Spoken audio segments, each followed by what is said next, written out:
the screech of motorcycle. Engines filled the desert highway as the sun beat down mercilessly on the asphalt. Nobody expected that what seemed like an ordinary ride would turn into a rescue mission that would restore faith in humanity. Sometimes heroes don't wear capes. They wear leather jackets and ride Harleys. Jake Morrison had been riding motorcycles for 23 years. The rumble of the engine beneath him was more familiar than his own heartbeat. And the open road was the only therapist he'd ever needed. That Saturday morning in June, he'd organized a charity ride through Nevada, 15 bikers strong, all members of the Desert Nights Motorcycle Club, raising money for veterans' mental health services. They were good people who'd seen hard times, now trying to give back to those who'd served. The formation moved like a mechanical serpent across Highway 95, their chrome glinting in the midday sun. Jake rode point, his weathered hands steady on the handlebars, his mind clear and focused. Behind him rode Marcus, a former Marine with a prosthetic leg who never let it slow him down. Then came Tommy, Sarah, Big Mike, and the rest, each with their own story, their own reasons for being there. It was Sarah who noticed it first. She'd always been observant, a trait she'd developed working as an ER nurse for 15 years. As they rumbled past a dusty blue sedan traveling in the opposite direction, something caught her eye, a hand. Small, pale, pressed against the rear window, and then she saw it. The deliberate movement. The fingers forming a specific gesture she'd seen in a viral video about trafficking signals. Palm out, thumb tucked, fingers folded down. Her blood ran cold. Sarah immediately accelerated, pulling up beside Jake and gesturing frantically. The roar of engines made communication impossible, but her face said everything. Something was wrong. Terribly wrong. Jake raised his fist, the signal to stop. 15 motorcycles pulled over onto the shoulder in a cloud of dust and gravel. Sarah was off her bike before the kickstand was fully down, her words tumbling out in a rush. There was a girl in that blue sedan. She made the signal, the trafficking signal. Jake, I swear I saw it clear as day. Tommy pulled out his phone, already dialing 911, but they all knew the problem. They were in the middle of nowhere, at least 40 miles from the nearest town. The state police would take time to respond, and that car was getting further away every second. Jake's jaw tightened. He'd spent 6 years in the Army, and he'd seen things that still haunted him. He knew what trafficking looked like, knew the statistics, hundreds of thousands of people victimized every year, many of them children. If Sarah was right, every second counted. "We follow them," he said, his voice steady but hard as iron. "Keep distance. Don't spook them. Tommy, stay on with 911, give them our location." They mounted up, engines roaring back to life. Jake's heart pounded as they accelerated, scanning the highway ahead.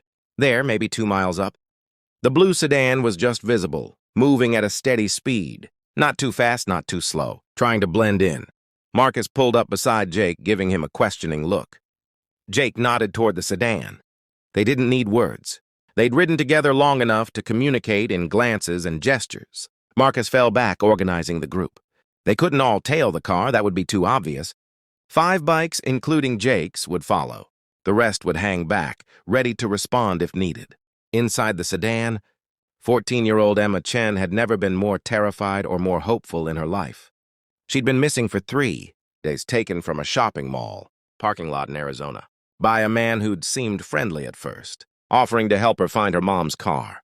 By the time she realized something was wrong, she was already in his vehicle. Locked doors, child safety locks engaged, his friendly demeanor evaporating into cold threats. He'd driven for hours, stopping only at isolated rest stops, keeping her hidden. She'd tried to escape once, screaming for help at a gas station, but he dragged her back, his grip bruising her arm, his whispered threats making her blood freeze. He had photos of her little brother, knew where her family lived. "Try that again," he'd hissed, "and I'll visit your family next." But Emma was smart. She'd seen the viral video her school counselor had shared, the hand signal, designed to silently communicate danger. When she'd spotted the motorcycles, something in her sparked. Bikers had always seemed intimidating on TV, but her uncle rode, and he was the kindest man she knew. She had to try.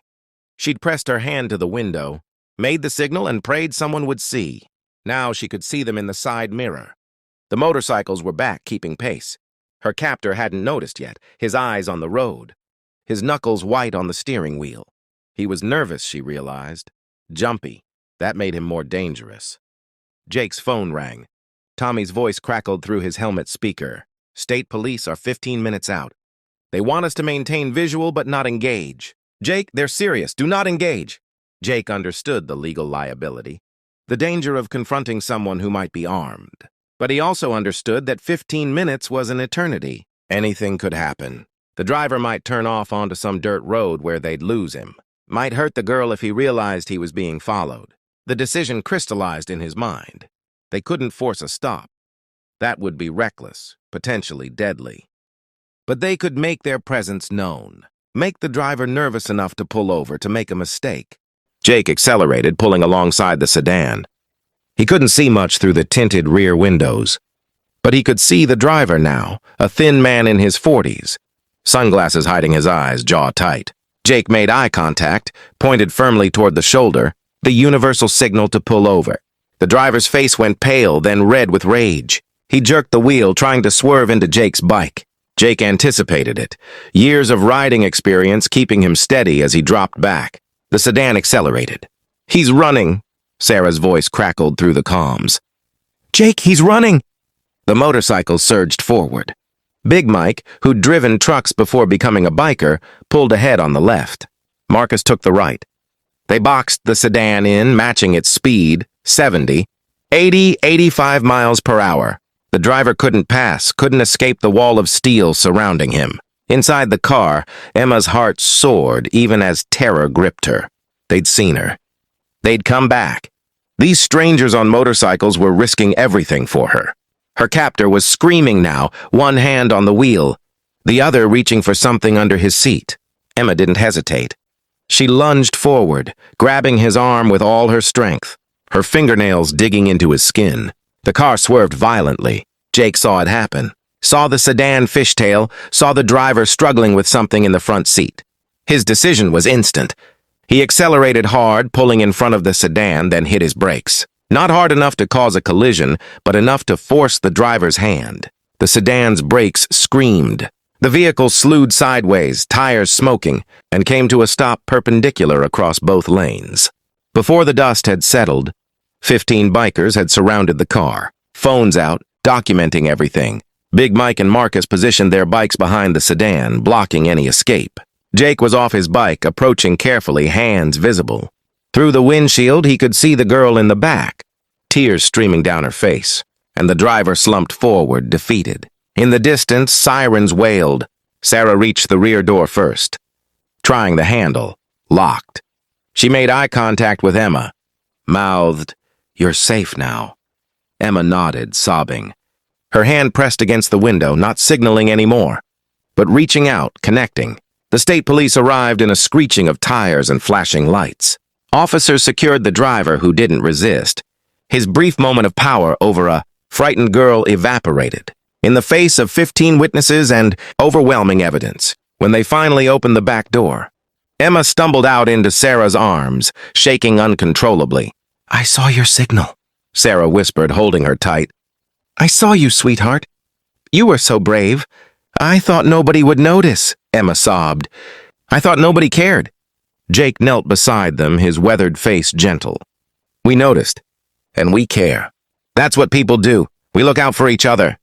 The aftermath was a blur of statements and investigations. The driver was charged with kidnapping and a dozen other crimes. Emma was reunited with her parents, who drove through the night to reach her. When her mother met the bikers who'd saved her daughter, she collapsed into grateful tears, hugging each one. The story went viral. The motorcycle club that rescued a trafficking victim. The brave girl who used a silent signal. The power of ordinary people doing extraordinary things. News outlets picked it up. The Desert Nights charity ride raised 10 times their original goal. But for Jake, Marcus, Sarah, and the rest, the real reward came 3 months later. Emma and her family showed up at the Desert Nights clubhouse on a sunny September morning. Emma, healthier now, in therapy but healing, walked straight to Jake and handed him a drawing, 15 motorcycles, surrounding a blue car with the words, "My Heroes," written across the top.